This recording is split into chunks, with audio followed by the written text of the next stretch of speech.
नमस्कार। आज का मुद्दा में आप सभी का स्वागत है। मैं हूं आदित्य नामदेव।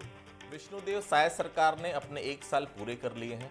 13 दिसंबर की वो तारीख जब मुख्यमंत्री विष्णुदेव साय ने शपथ ली थी।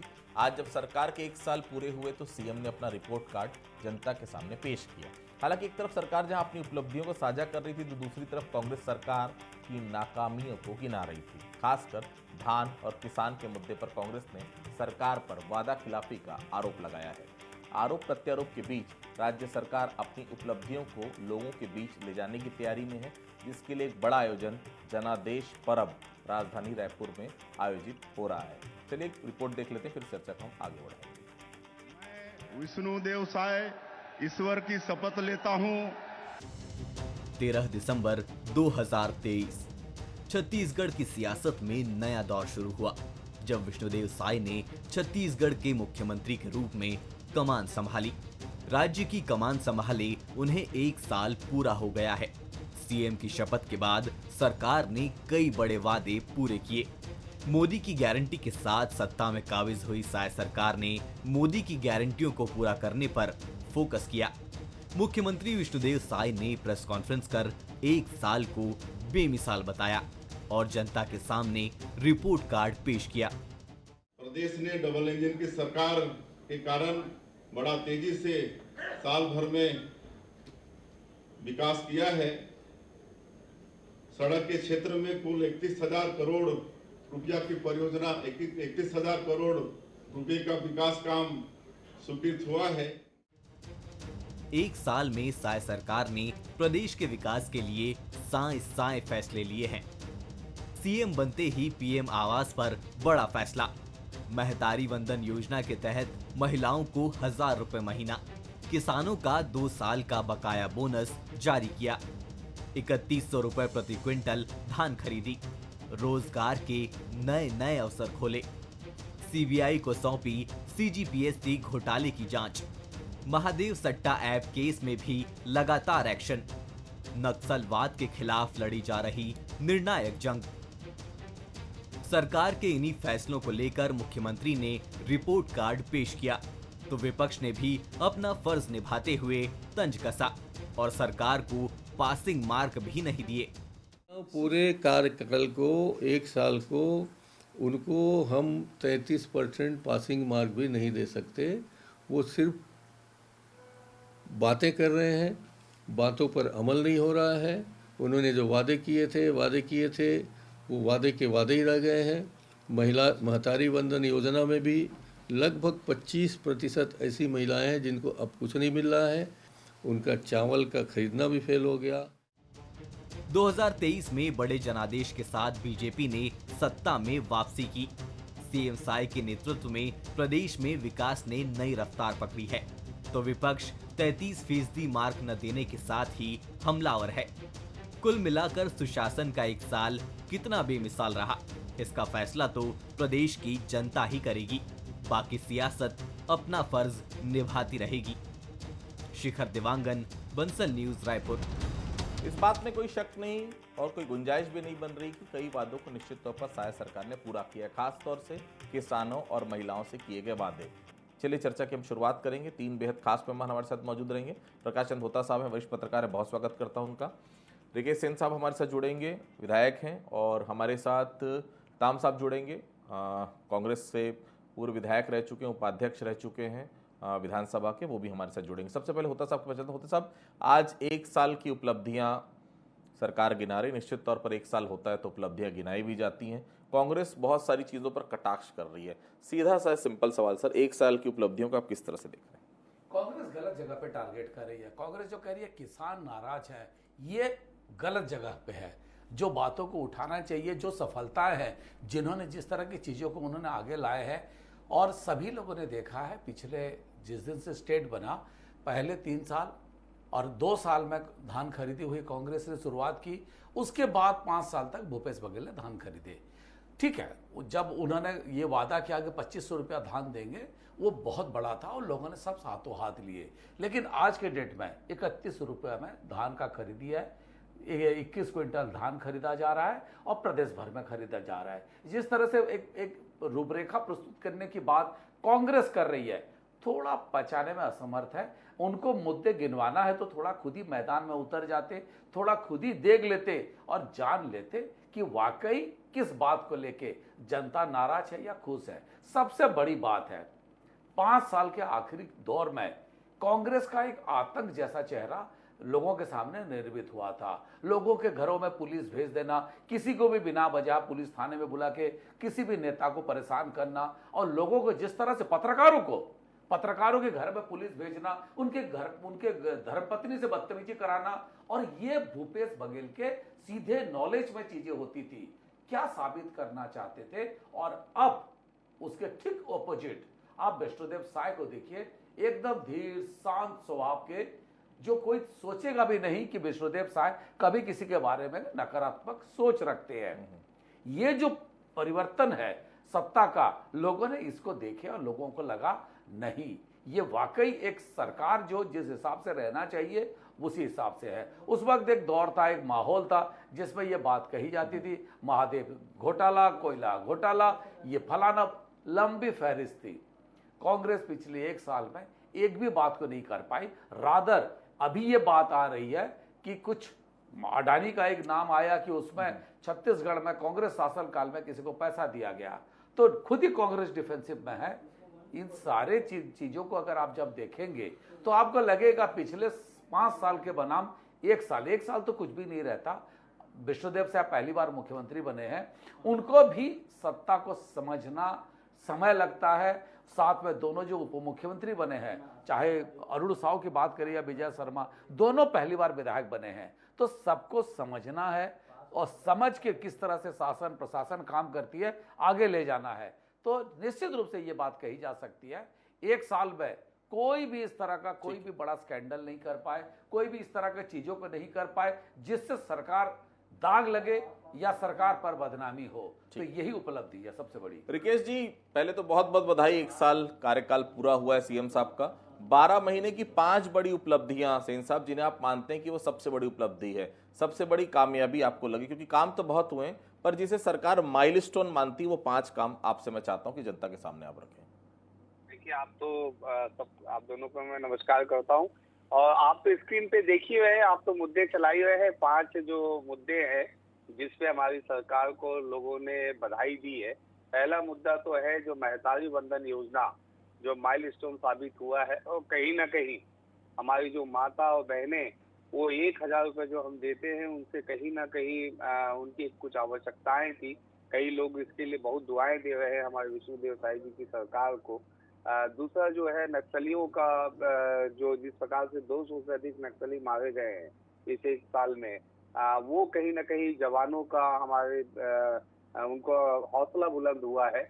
और छत्तीसगढ़ में इस बात का विश्वास हुआ है कि विष्णुदेव साय जी की सरकार ने कहीं ना कहीं नक्सलियों पे जो है कसावट बरती है, जिसको लेके वो बधाई के पात्र है विष्णुदेव साय जी की सरकार। किसानों को बोनस देने की बात हो, ऐसे हमारे पास कई मुद्दे, हजारों मुद्दे। प्रधानमंत्री आवास योजना जो लोगों को छत देने का काम किया गया, जिससे भूपेश बघेल जी की सरकार ने रोक दिया था। ऐसे हमारे लगातार, अगर आप बताएंगे तो गिनती नहीं होगी, आपका डिबेट का समय खत्म हो जाएगा।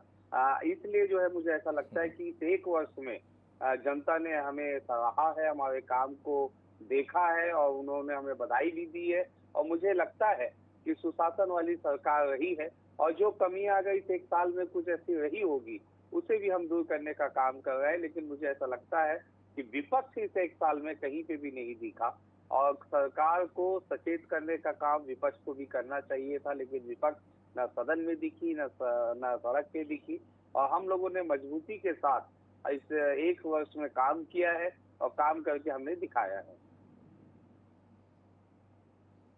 बिल्कुल। होता साहब, सरकार को कितना नंबर आप देना चाहेंगे सीधे तौर पर? और सबसे पहली बात, 1 साल विष्णुदेव साय के और 1 साल भूपेश बघेल के कार्यकाल से किस तरह से बेहतर मान रहे हैं इस कार्यकाल को आप? जी देखिए, दोनों में एक चीज का बेसिक अंतर समझिए, किन परिस्थितियों में दोनों सरकार बनी।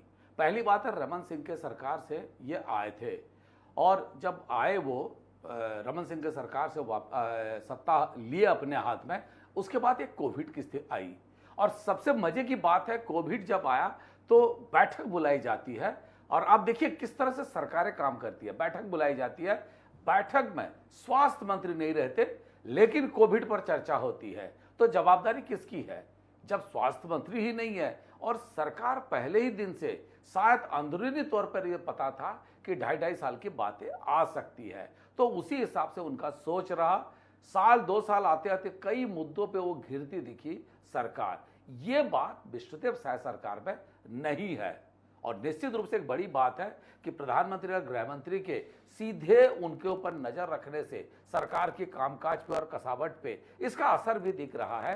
बहुत सारे ऐसे प्रोजेक्ट हैं जिसको जिस तरह से माओवाद को लेकर इतना अच्छा जो सफलता मिली है वो बहुत बेहतरीन है, और ये आगे चल के प्रदेश को विकास की ओर और ले जाएगा, क्योंकि शांति और क्रांति एक साथ नहीं चल सकती। विकास अगर कराना है तो आपको शांति चाहिए। और एक बड़ी बात है कि जिस तरह से धान की खरीदी को लेकर इन्होंने, ठीक है कभी कभार मुद्दा उठता है बारदाना का जो मानक नहीं है वो पहले भी सरकारों पे लगती थी, कोई नया इस तरह का आरोप लगे, घिसा पिटा ना लगे। और रही बात जो आपने एक सवाल पूछे कि कितने अंक देंगे, मेरे हिसाब से पत्रकारों को इससे बचना चाहिए कि अंक देने में। ठीक, निताम साहब हमारे साथ जुड़ गए। निताम साहब बहुत स्वागत करता हूं आपका। विष्णुदेव जी आज अपनी उपलब्धियां गिना रहे हैं 1 साल की, तो आप लोग नाकामियां गिना रहे हैं। निताम साहब, किसान कैसे खुश नहीं बताइए? किसान खुश नहीं है, महिलाएं खुश नहीं है, तो खुश कौन है? 1000 रुपए महिलाओं को मिल रहे हैं, किसानों का धान खरीदी हो रहा है, बारदाने की इस बार वो किल्लत नहीं जो हर बार होती थी, तो कैसे आम आदमी खुश नहीं है? निताम साहब। आदरणीय नामदेव जी, देखिए 1 साल बेमिसाल कहना बहुत सरल बात है, पर देखिए जिस प्रकार से छत्तीसगढ़ में 1 साल के अंदर लाइन ऑर्डर की स्थिति इतनी खराब है कि आप देख लीजिए कि बालोदा बाजार की घटना जो पूरे देश के लिए एक उदाहरण बतौर है। आज तक कोई राज्य में ऐसा घटना नहीं हुई जहां कलेक्ट्रेट जला दें हो, एसपी कार्यालय जला दें हो, और इस प्रकार से निर्दोष लोगों को वहां जेल भेज देना, ये है 1 साल बेमिसाल। आज आप देखिए लोहारडी वाला घटना, उसमें देखिए आत्महत्या करना बताया जबकि वो हत्या है। इस प्रकार से सूरजपुर की घटना आज पूरे प्रदेश में देखिए हर जगह, बिलासपुर, रायपुर में हर दिन चाकूबाजी हो रहा है। यह है 1 साल बेमिसाल माननीय विष्णुदेव के सुशासन का कार्यकाल कहते हैं, और ये घटना हो रही है सारे प्रदेश के लिए हमारे शर्मनाक घटना है। और एक चीज कह रहे हैं कि आप किसानों को हम मजबूत करेंगे। किसान को तो भूपेश बघेल जी ने मजबूत किया था। 25 रुपए धान का कीमत, 21 क्विंटल धान खरीदने के जो काम हुआ था उनको कर्जा माफ हुआ था 11,000 करोड़ का। अभी आप देख लीजिए किसान बहुत परेशान है। आप देख लीजिए बारदाना नहीं है, लिमिट कर दिया गया है, किसान रोज टोकन के लिए भटक रहे हैं। इस प्रकार से किसान आज बहुत परेशान है। निश्चित तौर पे 1 साल जो बेमिसाल कह रहे हैं, ये वास्तव में जैसे अभी नारायणपुर में जो बच्चे टॉयलेट में पढ़ने के लिए मजबूर हो रहे हैं, ये क्या बेमिसाल है? आज बताइए कि छात्रावास में लोग आत्महत्या कर रहे हैं, ये बेमिसाल है। इस प्रकार से सरकार मानती है और केवल ये जो विष्णुदेव साय जी की जो सरकार है वो नाकाम है और फेल साबित होता है। ठीक है रिकेश जी, हालांकि उपलब्धियां हैं, आप लोगों ने काम किया, लेकिन ये बात भी सच है ना, किसानों को तय कीमत से कम कीमत पर धान बेचना पड़ रहा है। कांग्रेस लगातार आरोप भी लगा रही है, अभी भी टोकन में दिक्कत है। कांग्रेस पूरा काला चिट्ठा लेकर खड़ी है। देख लीजिए निताम साहब क्या क्या गिना रहे हैं, तो ये उपलब्धियों में तो दाग हुआ ना रिकेश सेन साहब? देखिए, एक भी जगह से आपको टोकन की शिकायत कहीं नहीं मिलेगी, किसान का कोई आंदोलन आपको नहीं दिखेगा, कहीं पे भी आपको नाराजगी व्यक्त करता हुआ कोई नहीं दिखेगा। होता साहब ने कुछ विषय रखे थे, उन्होंने कहा कि बरदाने वाली तो कहीं ना कहीं छोटी मोटी खबर तो पूरे देश भर से आती है, अलग अलग राज्यों से, वो कोई बहुत बड़ा विषय नहीं है। लेकिन आप किसान एकदम संतुष्ट है, महिलाएं संतुष्ट है, हमारे युवा साथी संतुष्ट है। कांग्रेस जो है सिर्फ आरोप लगाने के अलावा कुछ भी कहीं नहीं दिखती है। कहीं अगर कोई किसान आंदोलन करते हुए दिखते, प्रताड़ित होते हुए दिखते, तो इस बात को माना जा सकता है कि चलो हमसे कोई गलती हो रही है। लेकिन सब खुशहाल हैं। तो कांग्रेस के साथ दिक्कत ये है कि इनको इस 1 वर्ष में कोई मुद्दे मिले नहीं, और मुद्दे मिलते तो ये सदन में भी दिखते, मुद्दे मिलते तो हमसे लड़ते हुए ये सड़क पे भी दिखते। क्या इस एक वर्ष में आप कांग्रेस का एक आंदोलन निकाल दीजिए। एक आंदोलन इन्होंने जल्दबाजी में मात्र हमारी सरकार को बने 1 महीने हुए थे, उस 1 महीने में इन्होंने विधानसभा घेराव करने के लिए किया था, उसमें भी इनके कांग्रेस के लोग इकट्ठा नहीं हो पाए, इनके कांग्रेस के जो अलग अलग नेता वो एक मंच पे नहीं आ पाए। तो ये बड़ी बड़ी बातें करना ये जानते हैं। छत्तीसगढ़ प्रदेश खुशहाली की ओर है। छत्तीसगढ़ प्रदेश में युवा, किसान, मजदूर, महिलाएं सब संतुष्ट है। मुझे ऐसा नहीं लगता। और अगर आप सरकार के नजरिए से, अपनी सत्ता के नजरिए से अगर मैं ना देखूं और मैं रिकेश जी आज कांग्रेस ने कुछ पोस्टर जारी किया, मैं 2-4 पढ़ के सुनाऊंगा आपको। 1 साल जन सुरक्षा बदहाल, 1 पेड़ माँ के नाम हसदेव जंगल बाप के नाम, 1 साल छत्तीसगढ़ बदहाल, किसान बदहाल, और एक पोस्टर और है, राजधानी बनी छुराधानी, लगातार हो रही है चाकूबाजी की घटना, 1 साल किसान बदहाल, पैसा नहीं दे रहे हैं आप लोग, बारदाने की कमी है, और 1 साल छत्तीसगढ़ अपराधी बेलगाम, हसदेव के बारे में, मतलब तमाम पोस्टर्स कांग्रेस ने आज जारी किए हैं। कहीं ना कहीं ये बताने के लिए आप लोगों ने कुछ नहीं किया। 1 साल में जो भी हुआ है, जो भी आपने किया, केवल आप झूठ बोल रहे हैं, कुछ नहीं किया आपने, केवल छत्तीसगढ़ का नुकसान किया है। सेन साहब देखिए इन्होंने जिस प्रकार से बलौदा बाजार की बात की, अपराध की बात की, आज देवेंद्र यादव आज 6 महीने से जेल में है। आप ये सोचिए ना, इनके जितने अफसर है, IAS IPS जितने अफसर है इनके शासन काल में, वो सारे लोग जेल की कोठरी में है। तो ये तो सुशासन है। और दूसरी बात रही, जितनी बड़ी घटनाएं हुई है, जो आज ये लॉ एंड ऑर्डर की बात करते हैं, वो लॉ एंड ऑर्डर खराब करने की कोशिश किसने किया? कांग्रेस ने किया। आप चाहे सूरजपुर की घटना को ले लीजिए, चाहे बलौदा बाजार की घटना को ले लीजिए, चाहे कवर्धा की घटना को ले लीजिए, सब कांग्रेस के बड़े बड़े नेताओं के नाम है, विधायकों के नाम है। तो ये लॉ एंड ऑर्डर को ये खराब करने की कोशिश किए। इनका मकसद ये था सत्ता जाने के बाद कि भारतीय जनता पार्टी की सरकार को, विष्णुदेव साय जी की सरकार को बदनाम करना है, और बदनाम करने की नाकाम कोशिश इन्होंने की है। तो इसलिए जो है मुझे ऐसा लगता है कि ये इनकी बातें सब हवाई है। जो पोस्टर है वो पोस्टर अपने घर में चिपका ले, क्योंकि पब्लिक जो है इसे एक्सेप्ट नहीं कर रही इस पोस्टर को, मुझे ऐसा लगता है। ठीक है नेताम साहब, आज तो सीएम ने भी आप पर कटाक्ष किया है। आप कौन सा चश्मा लगाएं जो आपको विकास नहीं दिख रहा है, ऐसा सीएम साहब बोल रहे हैं। क्यों नहीं देख पा रहे हैं आप लोग? विकास की गंगा बह रही है, सीएम साहब बोल रहे हैं। कौन सा चश्मा लगाएं भाई? एक आपने पोस्टर जारी किया था रमन का उल्टा चश्मा, आपको याद होगा, होता जी बैठे हैं यहाँ पर, आप भी कोई सा उल्टा चश्मा लगा लिए हैं क्या? सीएम साहब बोल रहे हैं। आदरणीय नामदेव जी, मैं एक चीज कहना चाहता हूँ, आदरणीय विधायक सेन साहब से पूछना चाहता हूँ। 1 साल बेमिसाल की बात करते हैं, मैं एक साहब विधायक जी से पूछना चाहता हूँ कि 1 साल में एक भी बड़ी योजना जो आपने छत्तीसगढ़ में लागू किया बता दीजिए। एक भी योजना मुझे गिनवा दीजिए कि मैं मान जाऊंगा। आदरणीय विधायक जी से मैं कहना चाहूंगा कि हमारे केवल और केवल जो साए जो चल रहा है वो कागज में चल रहा है, हकीकत जमीन और धरातल में नहीं है। आज बोले थे कि हम 400 रुपया में गैस सिलेंडर देंगे, कहाँ गई आपकी वादा, कहाँ गई आपकी गारंटी, मोदी जी की गारंटी? आप बस्तर के लोगों को रोजगार देंगे, आज बस्तर के लोग पलायन कर रहे हैं, यहाँ के बेरोजगार दूसरा प्रदेश में जा रहे हैं, रोजगार के लिए बोर गाड़ी में जा रहे हैं। क्या यही सुशासन है आपका? आप ये बताइए कि आज आप छत्तीसगढ़ को किस ओर ले जा रहे हैं? केवल कागजों में हवा की तरह उड़ा रहे हैं। एक भी योजना, जल जीवन मिशन में काफी भ्रष्टाचार चल रहा है। आखिर आप क्या करना चाहते हैं? एक भी अगर विधायक जी के पास बड़ी योजना है मुझे बता दें आपके चैनल के माध्यम से, तो मैं मान जाऊंगा। मान जाएंगे। एक भी बड़ी योजना है आपके पास तो बता दीजिए। होता यही है नेताम साहब की, जब शराबबंदी का सवाल हम लोग करते थे तो आप लोग ये कहते थे कि भाई हमारी सरकार 5 साल के लिए आई है, 1 साल के लिए थोड़ी आई, अभी से सब वादे पूरे जाएंगे, इंतजार करिए 4 साल का। फिर 5वां साल सब जब चलने लगा तब ये बता दिए कि बस्तर और सरगुजा में नहीं हो सकती। फिर फाइनली ये बोल दिया गया कि शराबबंदी तो हो ही नहीं सकती। अब रिकेश साहब भी यही बोलेंगे भाई 1 साल हुआ है, 4 साल और बाकी है, सब काम इतनी जल्दी थोड़ी हो जाएंगे। होता साहब, सरकार जिस तरह से अपनी उपलब्धियों को बता रही, एक बड़ा रिमार्केबल पॉइंट था उसमें कि जिस तरह से जीडीपी बढ़ाने की बात की, 10 लाख करोड़ से पार करने की बात की, क्या लगता है सरकार पूरा कर पाएगी? देखिए, जीडीपी का मतलब होता है राज्य का औसत जो आय है वो कितना है, एक लगभग हिसाब से, उत्पादकता को हिसाब से देखा जाता है। देश भर में पहले ये कहा जाता था, प्रोजेक्टेड था 10, फिर आया 8%, अभी सब कह रहे हैं कि 4% की ग्रोथ है। देश की। तो उसी हिसाब से अगर इंटरनेशनल लेवल पे, अंतर्राष्ट्रीय स्तर पे जब उसको ग्रोथ नहीं मिल पा रहा तो छत्तीसगढ़ में बूस्ट कहां से होगी। दूसरी बात है, जिस हिसाब से ऋण लिया जा रहा है, लगातार सरकार पर प्रेशर है। ये जिस तरह से लोभ लुभावन वादे किया गया था चुनाव में जीतने के लिए, महतारी बंधन हो, बाकी चीज हो, 31 रुपया धान का रेट हो, सारी चीजों कहा गया और उसका परिणाम आखिर में राज्य के ऊपर आता है।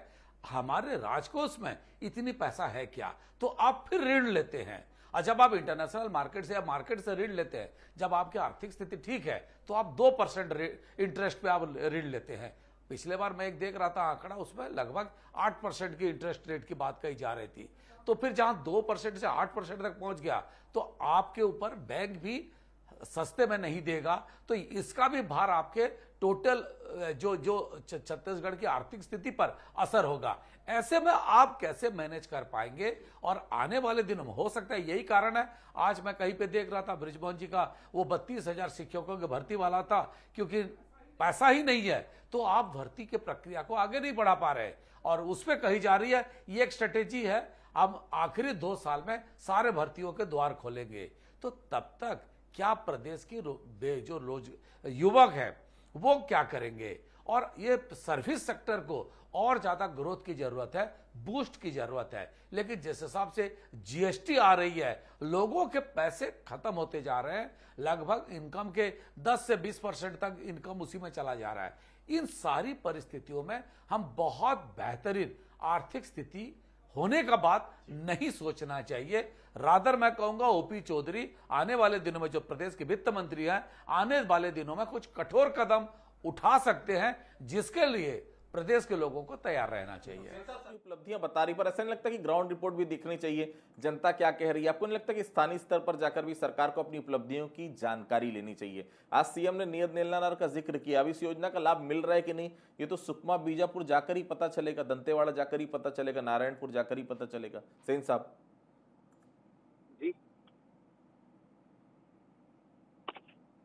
जी, एक बार फिर रिपीट करेंगे? मैंने बोला ग्राउंड रियलिटी भी देखने की जरूरत महसूस कर रहे हैं कि जनता के बीच भी एक बार जाकर पता तो कर लें कि वाकई में जितने काम हुए, आप तो मुहर लगा रहे हैं बहुत बेहतर काम है, क्या जनता उसको एक्सेप्ट कर पा रही, नहीं कर पा रही है? नहीं, बिल्कुल, हम तो हमेशा जनता के बीच पे ही रहते हैं, जनता से बाहर हम कभी नहीं जाते हैं। और हम ग्राउंड रिपोर्ट की ही जानकारी के हिसाब से 1 वर्ष में लोग बहुत खुश है भारतीय जनता पार्टी की सरकार से। और आप देखिए, अगर कहीं ऐसा विषय होता, जनता जागरूक हो चुकी है।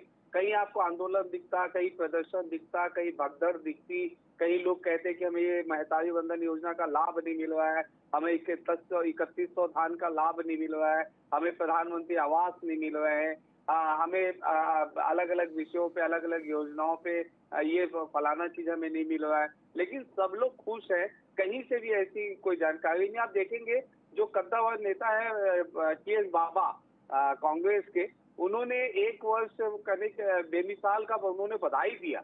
TS बाबा एक जिम्मेदार व्यक्ति हैं प्रदेश के और कांग्रेस के एक बड़े नेता है। उन्होंने हमारे उप मुख्यमंत्री जी और विष्णुदेव साय जी को बधाई दी है कि आपका 1 वर्ष तो बहुत अच्छा रहा और योजनाओं को आपने छोटा सा जवाब रखेंगे सिंह साहब प्लीज। जी ठीक है। नितान साहब, एक सवाल था आपसे, आज तो सीएम ने यह भी बता दिया कि जनता ने उनके कामों पर मुहर लगाई है। उपचुनाव में जितने वोट आपके प्रत्याशी को मिले थे रायपुर दक्षिण में, उससे ज्यादा वोट से सुनील सोनी जीत गए, तो मुहर लग गई ना जनता की। फिर कैसे कह रहे हैं आप कि सरकार फेल है? जनता सब जानती है कौन काम कर रहा है कौन नहीं कर रहा है। नितान साहब देखिए नामदेव जी, हमने भी 5 उपचुनाव जीता है। ये चुनाव जीतना और हारना ये अलग विषय है। मैं ये कहना चाहता हूँ, 1 साल बेमिसाल का नारा देना सरल है, पर मैं पूछना चाहता हूँ आदरणीय विधायक जी से कि आज 1 सप्ताह के अंदर में 5 लोगों की हत्या हुई है, आदिवासी हमारे भाई बहनों का। तो इस प्रकार से आप केवल आदिवासियों को आप सुरक्षित नहीं रख पा रहे हैं, बस्तर को आप सुरक्षित नहीं पा रहे हैं। और हम भारतीय जनता पार्टी कहती थी भूपेश बघेल जी को कि ये टारगेट करते हैं भाजपा के नेताओं को, आज मरवाते हैं। और आप ये देखिए आज किसकी सरकार है, डबल इंजन की आपकी सरकार है, आज प्रदेश और देश में आपकी सरकार है। ठीक, मैं जवाब ले लेता हूँ। एक हफ्ते के अंदर में साहब, इसी 5 से जुड़ा लोग मेरा मारे सवाल है। हैं। सीएम ने नक्सल आदिवासी अभियान को लेकर भी चर्चा की, आप विषय को बहुत करीब से जानते हैं। बस्तर में ओलंपिक होना, अमित शाह का बस्तर जाना और सीएम का सीआरपीएफ कैंप में रात गुजारना, क्या अभी सरकार के लिए उपलब्धि? क्योंकि सीएम ने अपने रिपोर्ट कार्ड में इसका जिक्र भी किया। जी देखिए, मैंने जैसे पहले भी कहा था कि प्रधानमंत्री और गृह मंत्री दोनों लगातार छत्तीसगढ़ के विकास को लेकर सतत समीक्षा कर रहे हैं और ये बहुत अच्छी बात है। प्रधानमंत्री भी आके छत्तीसगढ़ में गुजारे, राष्ट्रपति भी आए थे और गृह मंत्री अमित शाह तो दो बार, इसको मिला देंगे तो 2 बार वो लंबे समय तक रहेंगे छत्तीसगढ़ में। और निश्चित रूप से ये लंबे अरसे के बाद कोई देश का गृह मंत्री आके माओवादी इलाकों में रहेगा, उस जवानों का हौसला अफजाई होगा। साथ में जो ये बात कही जा रही है कि 26 मार्च 2026 तक प्रदेश से माओवाद को खत्म करने का, उसका भी रूपरेखा और खाका तैयार करेंगे। एक बात मुझे ये भी कही जा रही है, वहां पे हो सकता है वो ये रिव्यू भी ले, सरकार कैसी काम करी और कहां दिक्कतें हैं। तो एक अच्छी बात है अगर अमित शाह आ रहे हैं, लेकिन उसका परिणाम भी हमको केंद्र से और सहायता और कोई बड़ी योजना मिले तो और ज्यादा अच्छा होगा। तो देखिए, शायद सरकार के 1 साल पूरे हो गए, निश्चित तौर पर उम्मीदें बहुत हैं, उम्मीदें पूरी भी हो रही है, लेकिन जनता की उम्मीदें हैं अभी जितनी उम्मीदें हैं और उम्मीदें बढ़ेंगी। निश्चित तौर पर आने वाले समय चैलेंजेस भी हैं, क्योंकि आपके ऊपर बहुत बड़ा कर्ज भी है, उसके बाद आपको और भी बहुत सारी जो मांगे हैं, बहुत सारी जो मोदी की गारंटी वो भी पूरी करनी है। हम सब पर नजर रखेंगे और निश्चित तौर पर 1 साल आज हुआ है। सभी को बधाई, आप सभी हमारे साथ जुड़े, आप सभी का बहुत बहुत धन्यवाद। आज का मुद्दा में फिलहाल इतना ही, बाकी खबरों के लिए आप लगातार बने रहिए बंसल न्यूज के साथ। नमस्कार।